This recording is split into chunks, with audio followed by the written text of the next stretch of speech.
Welcome, Jillian Russell. We're so glad that you would spend some time with us today. For our audience who hasn't met you before, let's share a little bit about who you are and how you came to be involved in space.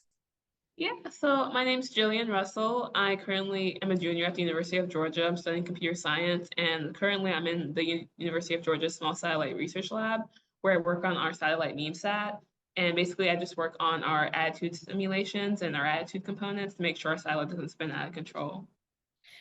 So that's exciting. And I'm not sure all of our listeners are even going to understand when they hear attitude, they're thinking something else, right? So I definitely want to go in to what it is that you would be concerned about when sending the satellites into space. But let's start first with the MEMESat itself. Can you tell us a little bit about what its mission is?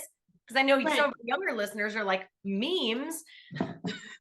So MEMESat stands for Mission for Education and Multimedia Engagement, which basically we're basically just educational satellite that's meant for students or anyone who wants to really learn about space to send memes up to a satellite and then they can send them back down. So we're going to have a website once it's launched, so where people can like send memes and then they can like pull memes from the satellite, and it's just like a fun way to interact with space in an easy way that people can. Fantastic. Well, let's begin with like 1,000 questions. Number one, what size is your satellite, and is this the first satellite from UGA? So MEMESat is a 2U satellite, and it's actually kind of funny. Initially we were going to do a 1U, but our solar panels were so big that we had to do a 2U. So the inside's really just 1U. But and we actually did launch a satellite in 2020, 2021, I think, called SPOC. It's spectral ocean color imaging, which basically just like maps algae in the ocean. And yeah. I wasn't a part of that last mission. Did that satellite perform as you had hoped it would? Did it deploy well and turn on and do its thing? Yeah, it did. It was able to, we were able to make contact with it. And fortunately, like within about a month of it launching, we got good telemetry, but it got hit by a solar flare, so we unfortunately weren't able to. So your electronics got fried and you lost contact with it. Yeah. Fantastic.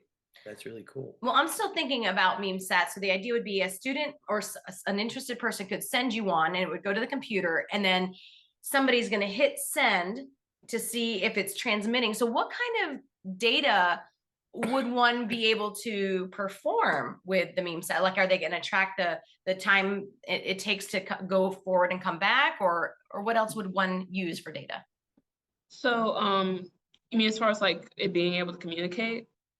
Well, yeah, I mean, like, in other words, what is the data that one was collecting? If I'm sending a meme up and it might come back, what is it that you're looking for that you can measure? What kind of telemetry are you looking for? So we're gonna have to use JPG files and just like compress them really hard, which is gonna kind of mess with the quality of the image. I don't know if you're aware of like deep frying memes, but it's basically where you like distort them and make it kind of makes them funnier. I think I've seen them. I didn't know they were called that. Yeah, but so we're going to like compress the file and then send it up and then uncompress it once it's back down and then send it to the website, deep fried. Now, with your that requires a radio. You know, you have to have a transmitter and a receiver, right?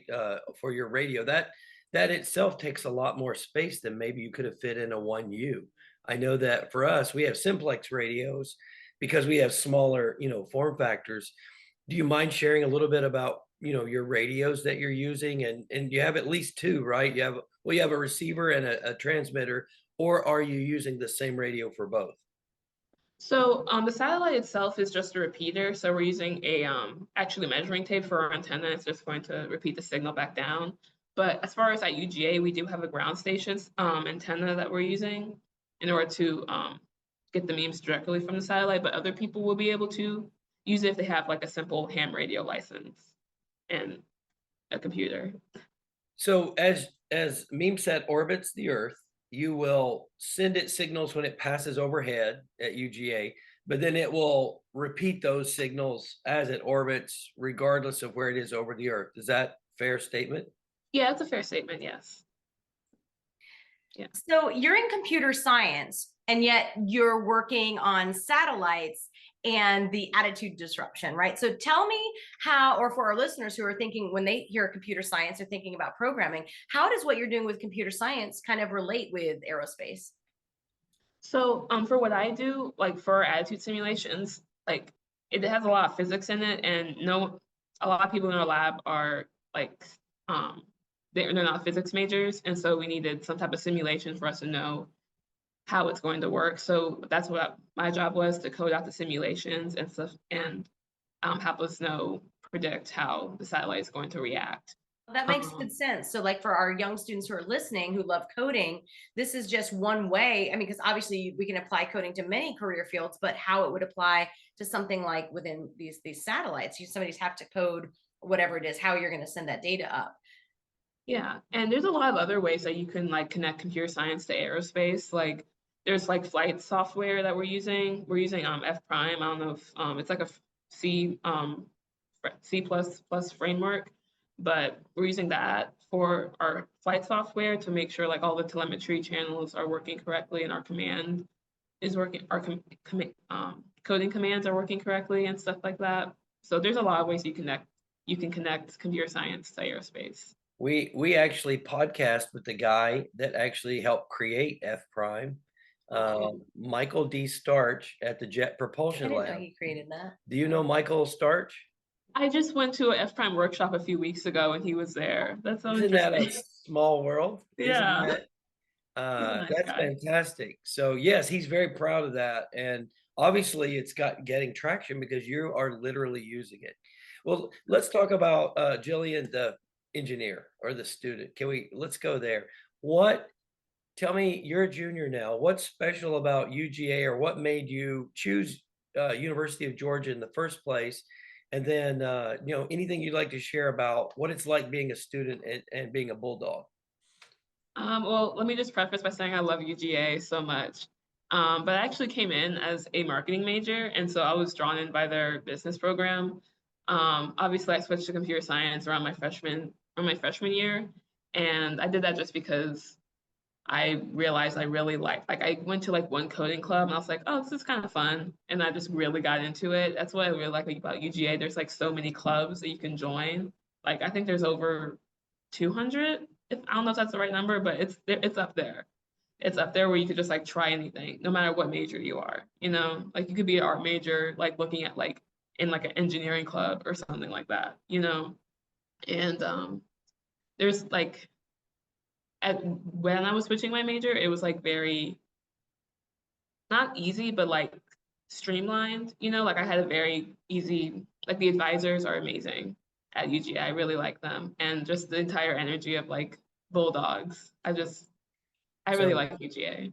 you are sort of bucking against the trend, because my experience was a lot of people showed up wanting to do STEM, right? Like engineering or hardcore something, but they ran into the math and they said, "Oh, I need a different major," and they sort of bailed on STEM and ended up with something maybe a little less math based or engineering based. But you actually are bucking that trend, and you went from a less STEM to a very much a high level STEM degree.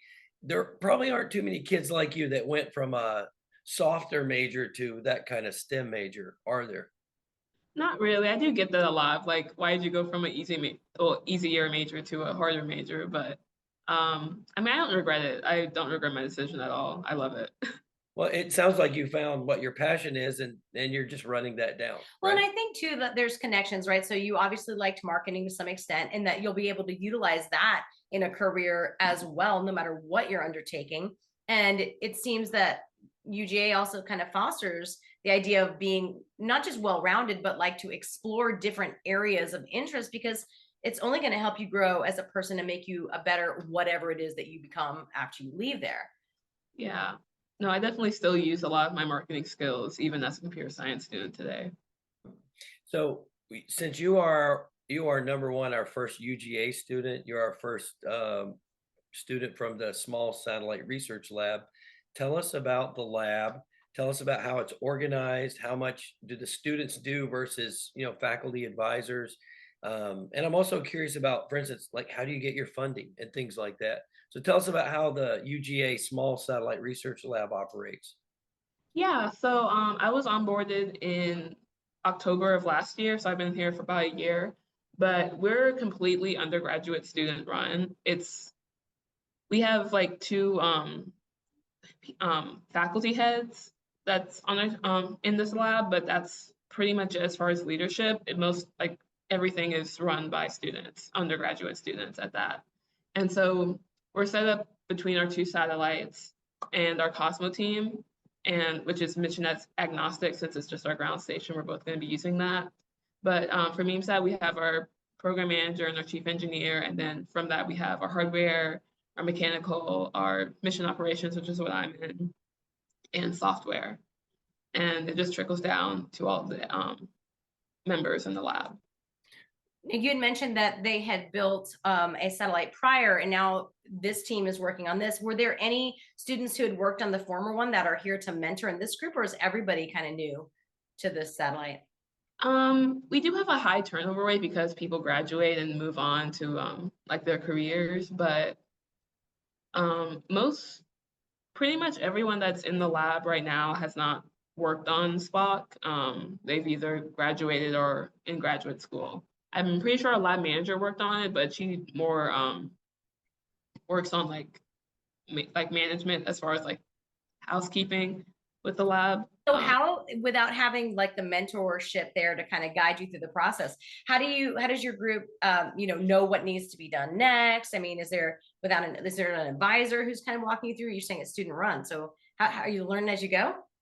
Yeah, it's a lot of learning, definitely, but we do have one thing that we really prioritize is documentation. So like whenever someone graduates, we have them do like an exit interview where it's basically you write down every single thing that you've learned and that you've worked on in extreme details. That way, the next person that comes in can read it and be like, okay, this is the mistake they made. I'm not going to make that mistake.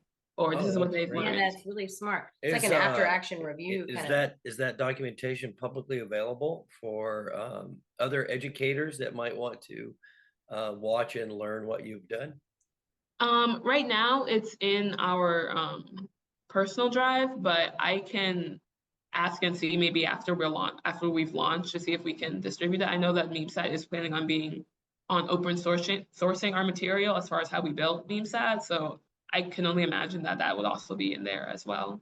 For somebody who a marketer or a writer, that's a potential book, right? Yeah.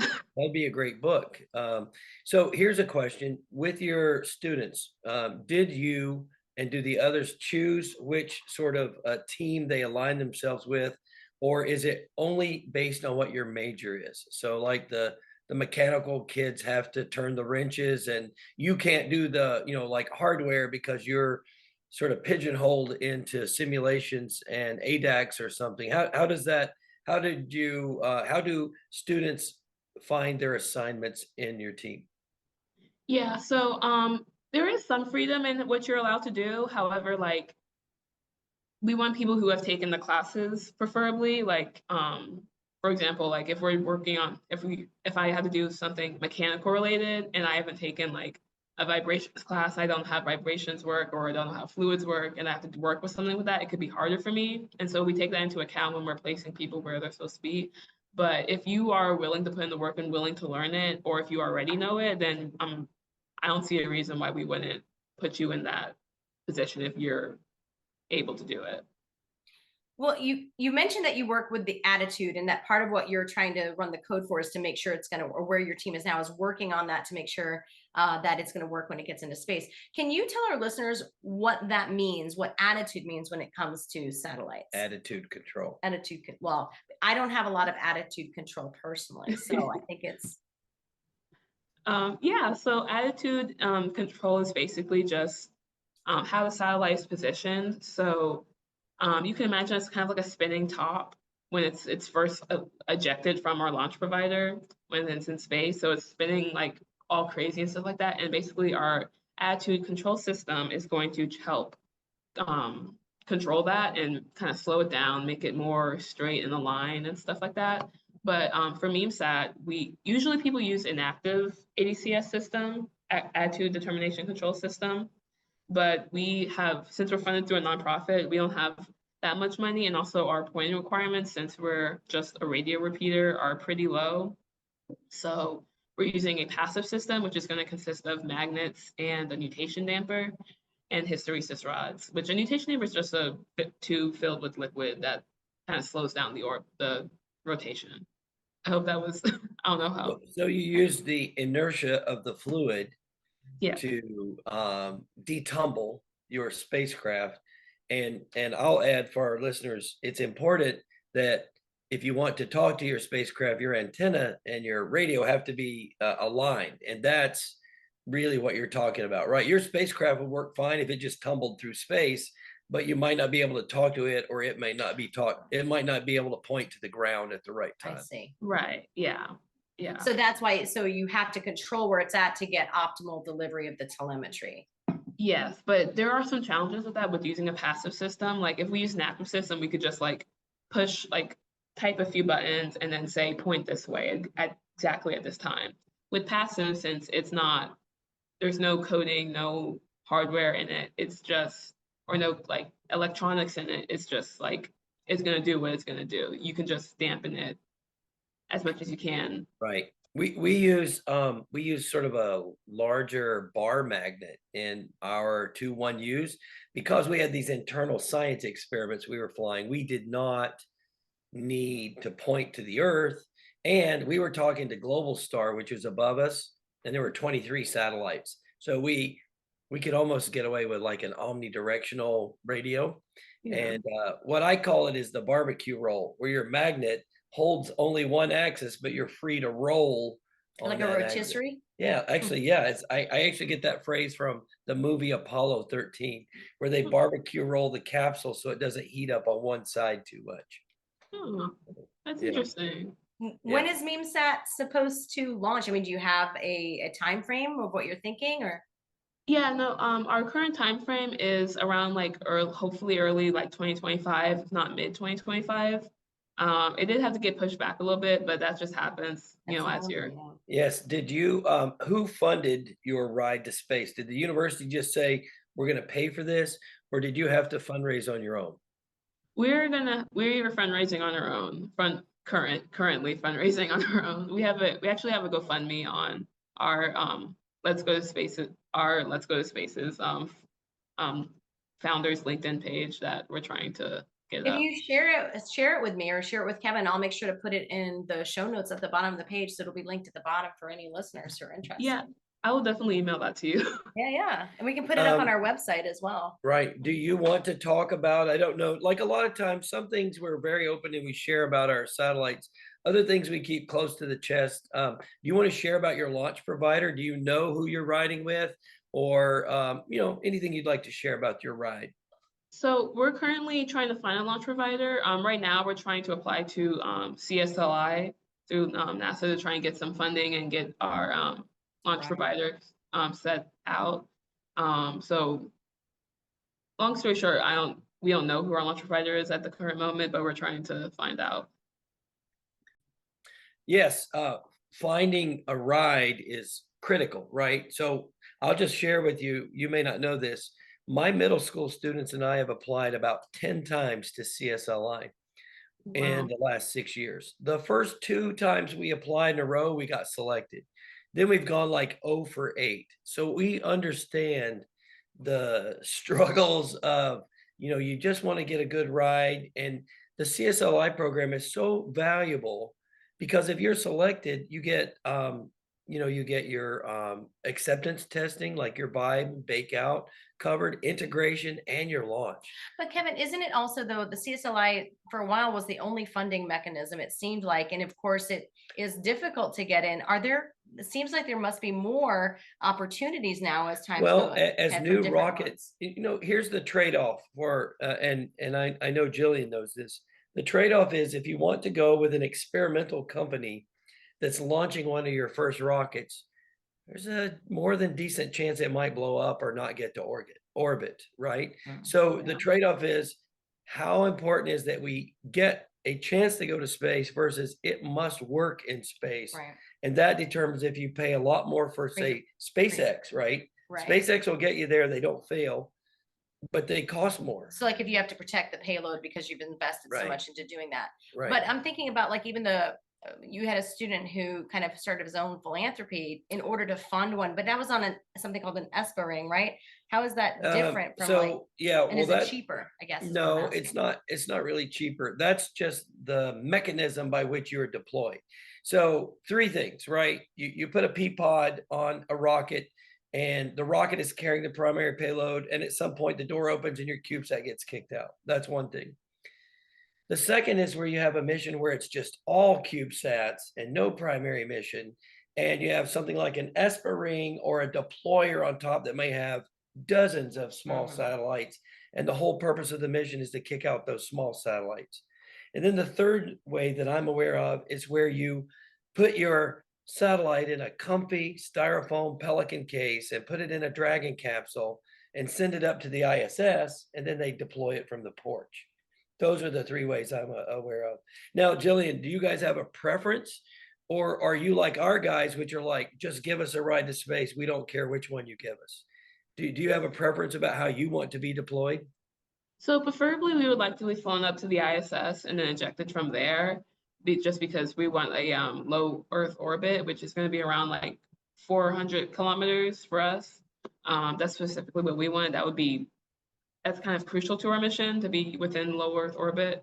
So yeah, anything that will get us in low Earth orbit in general would just be Right. perfect. And if you think about it, they send resupplies about every month up to the ISS. So the number of chances for a ride are very prevalent. You get your most shots if you go up. And I think you may wait a few months once you get there. Our second CubeSat was deployed from the ISS. It went up in July, and I don't think they kicked it out until September. But the bottom line is, once you're on the ISS, all the work is done. Yeah. Who did the CAPSat? I know the first one was on a Falcon, but the second, what did CAPSat go up on? CAPSat went up in a Dragon, a nice cushy Pelican case Dragon, in okay. a air-conditioned So Dragon are they the capsule. ones, so they're the ones that take, when you were talking about the three Well, kinds of missions, well, the that's- Dragon goes to ISS. That's true. But also if you were catching a ride, if SpaceX was deploying a satellite somewhere else, maybe you catch a ride there. But the important thing is the vibration testing requirements are so much less stringent if you're riding up to the ISS in the Dragon versus being deployed. attached right to the rocket body. Oh, because it would be safer, yeah. And Well, it's just a lot more yeah. violent shaking, and because we did two, right, Jillian? It's not like I have a lot of experience, but we did two. One was stuck, one was dedicated, it was SSOA. And so we had like 30 G's kind of vibration testing level. And then the second one was a NanoRacks mission up to the ISS, and we only had to survive 20 G vibration testing there. So do you have a vibe table and all of that equipment at UGA, or will you be looking to test with a company or somewhere out of house? Yeah, so currently we are trying to build our vibe table. I think we do have a graduate student working on that at the current moment, as like one of their like thesis projects, I think. Wow. But in case that falls through, our plan currently is to test our satellite at Blue Canyon Technologies, just like ship it over there once we're done with Blue Canyon is a really nice company, right? You're talking about going to, is it Denver? Somewhere in Colorado, right? Yeah, I think it's Boulder, Colorado. Boulder, Don't you're quote me on probably that. right. Yeah, they are like a really big up and coming company, and they're doing a lot of good space. Do you get like technical advisors from Blue Canyon? We don't necessarily. We do have a lot of alumni that work at Blue Canyon, but we don't. We do go to them sometimes for advisement. In fact, yesterday we just had like a review where a lot of alumni came in and like gave us tips and like critiques on our satellite and our components for that. So we definitely have some like help with that as far as like alumni and people at Blue Canyon, but not specifics. Right. Well, that brings us to the next logical question, which is you're a junior, you're going to graduate soon. What are you hoping to do for your first job? Well, like a lot of people, a lot of students trying to go into airspace, my dream is to work at NASA. But in case like some other companies I'm looking at are actually also Blue Canyon or the Aerospace Corporation or ABL. Yeah, but You know, anywhere in the air. Sorry. yeah, I was just gonna say the Aerospace Corporation, man, that is some really smart people there. That's a FFRDC, right? Yeah. It's a federally funded research development corporation. They're for our listeners, they're nonprofit companies whose only customer is the US government. But think of MITRE, up in Boston, and the Aerospace Corporation, incredibly intelligent people on the leading edge of whatever. That would be a great first gig for you if you don't get NASA. Yeah, no, I'm actually applying to internships there now, but they actually have like a ADCS that I saw at SmallSat, and it's just like insane. It's like a new version of SmallSats. Yeah, Besides the that was cute. my next question is, did you network at SmallSat? I did, yeah. I got to talk to a lot of people at a lot of companies, not just aerospace, but I was mostly targeting aerospace because at this set, like I saw it, I was just like, oh my gosh, this is amazing. I need to know about this. I need to work on this. Fantastic. Well, I know off air, I'm sure Kevin will talk to you about the conference that we have, but as we wrap up, we always try to close with some kind of general advice or words of wisdom for our listeners out there who might be thinking about a career in either computer science or aerospace or just in general about pursuing those passions or finding ways to take those different passions that you have and uniting them. So what would you say to our younger listeners out there today? I would say don't be like dismayed or like discouraged by like the hard part of if you're majoring in like whereas aerospace engineering or any type of STEM major, like yes, it might be hard, but you can do it. There you can get a tutor, you can if you have to repeat a class, repeat a class. I've repeated a class before. It's okay. Just you'll just if your dream is to work in space, do it. The worst thing that'll happen is you have to retake a class or two. You'll be okay. It's okay to take a little longer. It doesn't have to Yeah, be on the timeline. I think exactly. this. You're right. Space is hard, right? There's a lot of failure baked into doing space. Exactly. Yes. Well, we really appreciate you spending some time with us today. And I know that Kevin is going to share all kinds of information with you with hopes to help your satellite out. But if you want to give us a plug about where, for our listeners, where they can go, where there's a website to learn about that, I know you're going to send it to me, but just give us a final plug on our way out today. Yeah. So I don't know the exact website address. I probably should, but if you just look up UGA SSRL or University of Georgia Small Satellite Research Laboratory and Google, you should see our website. And we also have a MEMESat Instagram page, which is just MEMESatellite_1. It's run by our chief engineer. He posts a lot of funny memes on there. And our Instagram page for the SSRL is UGA SSRL on Instagram. Well, good luck collecting that money for that. And I hope that we can talk with you again after it launches. Thank you. Me too. It's great talking to you guys. You know what? It was great. Thanks for being with us today, Jillian. And we'll have you come back on later after it launches and give us an update. Yeah. Great. Have a great one. You too. Bye-bye.